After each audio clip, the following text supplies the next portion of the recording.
গভীর মনোযোগ দিয়ে কথাগুলো শুনছিল সকলে। মোবারক মাথা চুলকে বলল, একটু আগে যে বললি জোর করে বিয়ে করবি। আবির একবার কপাল কুঁচকে বিরক্তি নিয়ে বলা শুরু করলো, মেঘ যদি বলতো সে পড়াশোনা করবে না তাহলে আমি জোর করে বিয়ে করতাম, কারণ তখন তার পড়াশোনা করে ক্যারিয়ার গড়ার ইচ্ছে থাকতো না, জীবনে চলার পথে নতুন বন্ধু হতো না, আমাকে ঘিরেই ওর পৃথিবী হতো। একটা না একটা সময় গিয়ে আমার প্রেমে পড়তে বাধ্য হতো। লিমন এতক্ষণ নীরব থাকলেও এবার চিন্তিত স্বরে বলল, সবই তো বুঝলাম, কিন্তু ভাবির জীবনে যদি অন্য কেউ চলে আসে তখন কি তুই ভাবিকে ছেড়ে দিবি? রাকিব ফিক করে হেসে উঠল, তাচ্ছিল্যের স্বরে বলল, যা বলেছিস তুই, আবির দিবে মেঘকে ছেড়ে? হাসাইলি। এই আবির দেশেই আসছে এক ছেলেকে পিটাইতে। ছেলের অপরাধ কি? ছেলে মেঘের সাথে কথা বলার চেষ্টা করেছিল, কথা বলার চেষ্টাতেই ছেলে এখনো হাসপাতালে ভর্তি। যদি প্রেম করার চিন্তা করে তখন আবির কি করবে তোরাই ভাব। রাসেল, লিমন আর মোবারক সময় স্বরে চিৎকার দিয়ে উঠল, আবির! আবির নিরেট কণ্ঠে বলল, আস্তে। আবির পকেট থেকে ফোন বের করে টাইম দেখে বলল, নামাজের সময় হয়েছে, চল নামাজে যাই। সবাই নামাজ পড়ে বের হলো। রাকিব দাঁত কেলিয়ে বলল, শোন, আজ আবির আমাদের ট্রিট দিবে, কি খাবি বল তোরা? আবির বিরক্তি নিয়ে বলল, আমি কেন ট্রিট দিব? আমি কি বিয়ে করেছি নাকি? রাকিব মুখ বাঁকিয়ে বলল, বিকেলে যে বললি আনলিমিটেড ফুচকা খাওয়ানোর ক্ষমতা তোর আছে, তাহলে এখন আমাদের খাওয়া। আবির গম্ভীর কণ্ঠে বলল, এই অফার শুধুমাত্র আমার কাদম্বিনীর জন্য। লিমন হঠাৎ বলে উঠল, আমাদের আনলিমিটেড খাওয়াতে হবে না, লিমিটেডই খাওয়া তোর কাদম্বিনীর তরফ থেকে। আবির কিছুটা ভেবে বলল, ঠিক আছে চল। 3টা বাইকে 5 বন্ধু চললো, আবির একা, বাকি 2 বাইকে 2 জন করে। নামি দামি রেস্তোরাঁয় এসে বসলো সকলে। আবির উৎফুল্ল কণ্ঠে শুধালো, বুফে খাবি নাকি কাচ্চি? 4 বন্ধু চোখাচোখি করলো। রাসেল মুচকি হেসে বলল, দেখলি লিমন, মেঘের কথা বলতেই বুফে অফার করছে, কি ভালোবাসা। মোবারক বলে বসলো, তাহলে 2 দিন পর পর ভাবির কথা বলে খাবার খাওয়া যাবে। আবির কড়া কণ্ঠে জবাব দিল, এটাই আমার বিয়ের আগে আমাদের পক্ষ থেকে তোদের প্রথম এবং শেষ ট্রিট। এতদিন মেঘের কথা এত ডিটেলসে জানতি না, তাই ট্রিটের কথা উঠেনি। আজ যেহেতু জানিস তাই ট্রিট দিচ্ছি, আর কিছুই না। সবাই কাচ্চি আর বোরহানি নিল। আবির ফোন বের করে টাইম দেখে তাড়াতাড়ি খাওয়া শেষ করলো। বাকি 4 বন্ধু এখনো খাচ্ছে। আবির হাত ধুয়ে টিস্যু হাতে মুছতে মুছতে বলল, তোরা কি আর কিছু খাবি? কেন, চলে যাবি নাকি? রাকিব বলল। আবির মুচকি হেসে বলল, তোদের ভাবি আমার জন্য অপেক্ষা করছে। সবাই একসাথে বলে উঠল, আহ। লিমন অভিমানী স্বরে বলল, বাহ বন্ধু বাহ, এক বাড়িতে প্রেম করে যা মজা নিচ্ছিস, এদিকে আমার সব কাজিনের বয়স 5 বছরের কম, জীবনটা বেদনার। আবির একগাল হেসে বলল, আর কিছু না খেলে বিল দিয়ে দিচ্ছি। সবাই বলল, আর কিছু খাবো না, দোয়া করি তোরা সুখী হ। আবির বিল পরিশোধ করে সবার থেকে বিদায় নিয়ে বাসার উদ্দেশ্যে রওনা দিয়েছে। এদিকে মেঘ সন্ধ্যার পর বাসায় এসে কিছুক্ষণ রেস্ট নিয়ে পড়তে বসেছিল। ঘন্টা 2 পর খেয়ে নিয়েছে। আবির শুক্রবার বাইরে বন্ধুদের সাথে হাবিজাবি খায়, রাতে বাসায় ফিরে আর ভাত খায় না। এজন্য মেঘও শুক্রবারে আবির ভাইয়ের কথা ভাবে না, সবার সাথে খাবার খেয়ে নেয়। ঘন্টা 2 পড়াশোনা করে আবির ভাইয়ের জন্য অপেক্ষা করছে মেঘ। আজ আবির ভাইয়ের প্রতি ভালোবাসা উতলে পড়ছে মেঘের। ভাবছে আবির ভাই ফিরলে 1 কাপ কফি করে দিবে আবির ভাইকে। বেলকনিতে দাঁড়িয়ে আছে, হঠাৎ আবির ভাইকে বাইক নিয়ে গেট দিয়ে ঢুকতে দেখে। এক দৌড়ে নিচে চলে যায়। ড্রয়িং রুমে কেউ নেই। খাওয়া দাওয়া শেষ অনেকক্ষণ আগেই। সবকিছু গুছিয়ে সবাই সবার রুমে চলে গেছেন। মেঘ পা টিপে রান্নাঘরে যায়। আবির চাবি দিয়ে লক খুলে বাসার ভিতরে ঢুকে বড় বড় কদম ফেলে হাঁটে সিঁড়ির দিকে। মেঘ ছোট্ট একটা পাতিল টান দেয় পানি বসানোর জন্য। এই পাতিলের নিচে যে আরেকটা পাতিল ছিল সেটা তার চোখে পড়েনি। পাতিল ফ্লোরে পড়তেই জোরে শব্দ হয়। শব্দ শুনে আবির পাশ ফিরল, তাকালো রান্নাঘরের দিকে। মেঘ চোখ বন্ধ করে এক হাতে পাতিল সহ আরেকটা খালি হাতের আঙুল দিয়ে 2 কান চেপে ধরে আছে। মেঘকে রান্নাঘরে দেখে আবিরের পায়ের রক্ত মাথায় উঠে গেছে। দ্রুত পায়ে হেঁটে গেল রান্নাঘরের দিকে। আবির দাঁতে দাঁত চেপে গম্ভীর কণ্ঠে শুধালো, এখানে কি করছিস? আবির ভাইয়ের কণ্ঠ শুনে কেঁপে ওঠে মেঘ।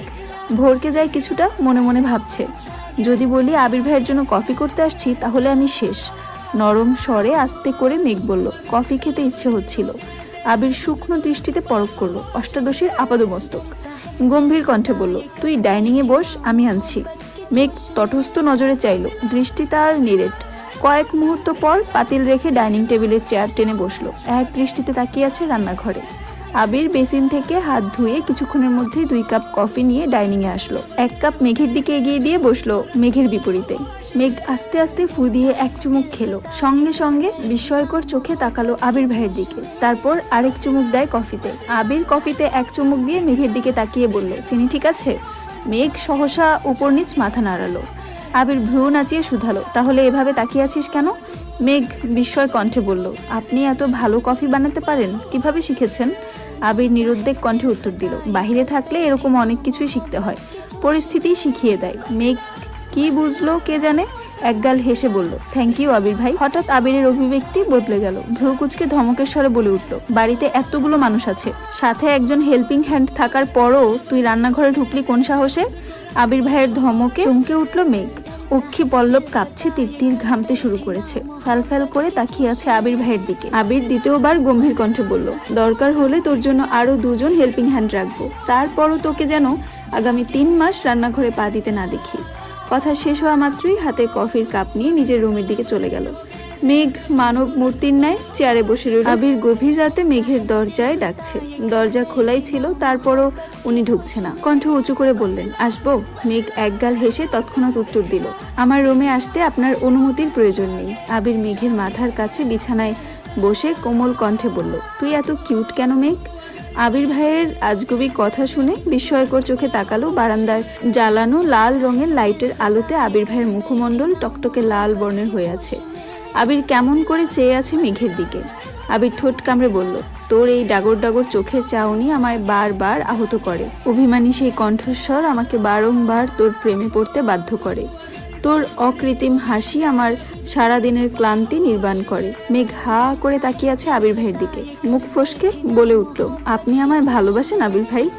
আবির সঙ্গে সঙ্গে বসা থেকে উঠে দাঁড়ালো, কিছু না বলেই চলে যাচ্ছে। মেঘ পিছন থেকে ডাকছে, আবির ভাই। আবির ফিরেও তাকাচ্ছে না। পুনরায় আবির ভাই চিৎকার দিয়ে উঠে বসলো বিছানায়। আশেপাশে তাকিয়ে দেখে কোথাও আবির ভাই নেই। বারান্দায় লাইটের আলোতে স্পষ্ট দেখা গেল রুমের দরজা বন্ধ।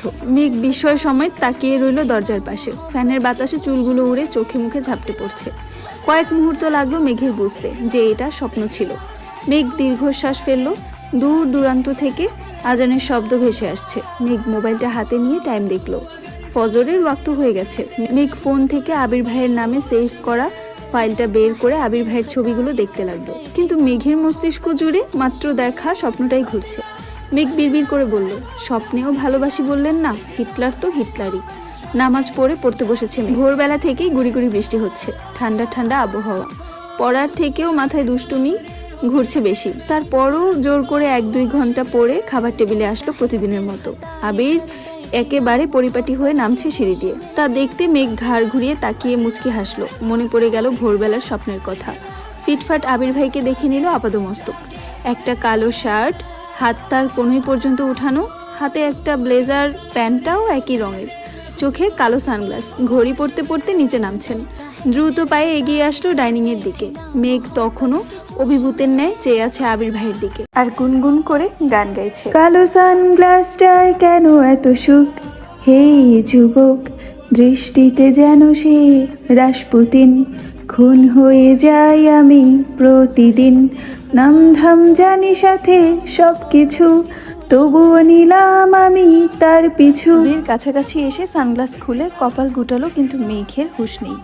আবির গলা খাকারি দিয়ে বলল, কি হয়েছে তোর? মেঘ একটু নড়েচড়ে উঠল, গান থামিয়ে কণ্ঠ খাদে নামিয়ে জবাব দিল, ব্লেজার পরলে আপনাকে কেমন লাগবে সেটাই ভাবছি। আবির পুনরায় সানগ্লাস চোখে দিল। কোনোই পর্যন্ত তোলা হাত নামিয়ে সঙ্গে সঙ্গে ব্লেজার পরে নিল। মেঘ উচ্চ স্বরে বলে উঠল, মাশাআল্লাহ, কারোর নজর না লেগে যায়। হঠাৎ মেঘ চেয়ার থেকে উঠে আবির ভাইয়ের কাছে গিয়ে দাঁড়ায়। আবির ভ্রু কুচকে চাইল। মেঘ সহসা আবির ভাইয়ের ডান হাতের কনিষ্ঠ আঙুলে হালকা করে কামড় দেয়। আবির নির্বাক চোখে তাকিয়ে অষ্টাদশীর কাণ্ড দেখছে। 1 সেকেন্ডের মধ্যে মেঘ দূরে সরে গিয়ে চেয়ারে বসে পড়ে। নিজের কর্মকাণ্ডের প্রতি এখন নিজেরই রাগ হচ্ছে। আবির ভাই কিভাবে রিয়েক্ট করবেন আল্লাহ জানেন। মনে মনে ভীত হচ্ছে অষ্টাদশী। আবির স্বাভাবিকভাবে হেঁটে মেঘের বিপরীতে বসতে বসতে গম্ভীর কণ্ঠে প্রশ্ন করল, সুন্দর লাগলেই বুঝি ছেলেদের আঙুলে কামড় দেস তুই? মেঘ চমকে উঠে তাকায় আবির ভাইয়ের দিকে, সঙ্গে সঙ্গে মাথা নাড়ে ডানে বামে, অভিমানী স্বরে বলে উঠে, মিম ছাড়া কারো আঙুলে কামড় দেই না। আবির কিছু বলার আগেই হালিমা খান খাবার নিয়ে হাজির হলেন। একগাল হেসে বললেন, কি ব্যাপার, 2 ভাই বোন আজ গল্প করছিস নাকি? আবিরকে দেখে পুনরায় বললেন, মাশাআল্লাহ, তোকে খুব ভালো লাগছে। ততক্ষণে আস্তে আস্তে সবাই খাবার টেবিলে আসতে শুরু করেছে। ইকবাল খান এসে আবিরকে দেখেই বলে উঠলেন, মাশাআল্লাহ আবির, তোকে তো অনেক সুন্দর লাগছে। এতদিনে তোকে সিইও মনে হচ্ছে, তোর লুকেই আজকে মিটিং জমে যাবে। আলী আহমদ খানও ছোট করে বললেন, মাশাআল্লাহ। মোজাম্মেল খান চেয়ারে বসতে বসতে বললেন, ভাইজান আবিরকে বলা দরকার না কথাটা? আলী আহমদ খান 1 সেকেন্ড থেমে বলে উঠলেন, ও হ্যাঁ, আমার তো মনেই ছিল না। আবির নিরেট কণ্ঠে প্রশ্ন করলো, কি হয়েছে?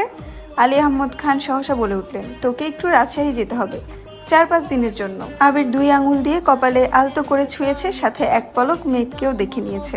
মেঘ মনোযোগ দিয়ে খাবার খাচ্ছিল, তবে এই কথা শুনে মুখে খাবার নিয়ে চোখ গোল গোল করে তাকিয়ে আছে আবিরের পানে, আর মনে মনে বলছে, প্লিজ আবির ভাই, যাবেন না প্লিজ। আবির বাবার দিকে এক নজর তাকালো, তারপর মাথা নিচু করে বলল, আমি এখন কোথাও যেতে পারবো না। মোজাম্মেল খান বললেন, কেন? আবির মনে মনে বলল, আমি দূরে গেলে কারো খাওয়া বন্ধ হয়ে যায়, রাতের ঘুম হারাম হয়ে যায়। সহসা গলা খাকারি দিয়ে গম্ভীর কণ্ঠে আবির বলে উঠল, আমার অফিসে কাজ আছে, 1 সপ্তাহ পর অফিস শুরু হবে। এই অবস্থায় সবকিছু ফেলে আমি কোথাও যেতে পারবো না। মোজাম্মেল খান এবার আলী আহমদ খানের দিকে চেয়ে বললেন, তাহলে কি আমি যাব ভাইজান? আলী আহমদ খান কিছু বলার আগে পুনরায় আবির বলে উঠল, কাউকেই যেতে হবে না, আমার পরিচিত লোক আছে, আমি এখান থেকেই কাজ করাতে পারবো। তারপরও যদি সমস্যা হয় তখন তোমাদের আমি জানাবো, তবে আগামী 2-3 মাস আমি কোথাও যাব না, এটা বলে রাখলাম। চট্টগ্রামের কাজ মোটামুটি শেষ করে আসছি, সিলেটের কাজও কাকামণি শেষ করে আসছেন, রাজশাহীটা আমি দেখছি, তোমাদের যেতে হবে না। মেঘ নিঃশব্দে হাসছে, সবাই চুপচাপ খাবার খাচ্ছে। আবির খাবার শেষ করে উঠে যাবে, তখনই ইকবাল খান ডেকে উঠলেন, আবির বাহিরে বৃষ্টি, বাইক নিয়ে বের হইস না, আমি খাবার শেষ করে তোকে নিয়ে যাব, একটু বস। আবিরও বাধ্য ছেলের মতো সোফায় বসে রইল। তারপর ইকবাল খানের সঙ্গে গাড়িতে করে অফিসের উদ্দেশ্যে চলে গেলেন। সারা দিনই বৃষ্টি হয়েছে আজ। মেঘের কোচিং টিউশন কিছুই নেই, রুমে বসে সারা বেলা পড়াশোনা করেছে। বিকেলে বৃষ্টি কমে এক চিলতে রোদ বেরিয়েছে আকাশে। মেঘের আর পড়তে ইচ্ছে করছে না, তাই বই রেখে মোবাইল হাতে নিয়ে পুরো বাড়ি চক্কর দিল, কিন্তু সবাই ঘুমাচ্ছে, তাই আড্ডা দেওয়ার মতো কাউকে পেল না। হঠাৎ মনে হলো অনেক দিন ছাদে যাওয়া হয় না। সেই যে রাতের বেলা আবির ভাইয়ের গান শুনে ছাদে গিয়েছিল, তাও আবার ছাদের দরজা পর্যন্ত। তারপর থেকে আর ছাদের দিকে পা বাড়ায়নি মেঘ। মেঘ স্কুল কলেজে পড়ার সময় প্রতিদিন বিকেলবেলা ছাদে যেত, কিন্তু গাছ লাগানো আর তাদের যত্ন নেওয়া ছিল তার নেশা। তবে এইচএসসির আগে টেস্ট পরীক্ষা থেকে মেঘ ছাদে যাওয়া ভুলেই গেছে। টিউশন কোচিং শেষ করে বাসায় ফিরতে ফিরতে সন্ধ্যার পর হয়ে যেত, আর সন্ধ্যার পর ছাদে যাওয়ার মতো এত সাহস অষ্টাদশীর নেই। সেই থেকে গাছের যত্ন নেওয়া ছেড়ে দিয়েছে, গাছেরাও অযত্নে অবহেলায় মরে গেছে। সেই থেকে মেঘ আর ছাদে যায় না। মেঘ গুটি গুটি পায়ে সিঁড়ি দিয়ে উঠল ছাদে। ছাদের গেট খুলতেই চোখ ছানা বড়া হলো মেঘের। ছাদের যতটা অংশ চোখে পড়ছে পুরোটাই গাছে ভর্তি। মেঘ পা বাড়ালো ছাদের দিকে। সম্পূর্ণ ছাদ পরিষ্কার করে তাতে 3 সারি গাছের টব রাখা। এক কর্নারে শুধু ফলের গাছ, বাকিটায় ফুল গাছে ভরপুর। নয়নতারা, বেশ কয়েক রঙের গোলাপের গাছ, পর্তুলিকার গাছ, তবে বিকেল বেলাতে ফুল নেই।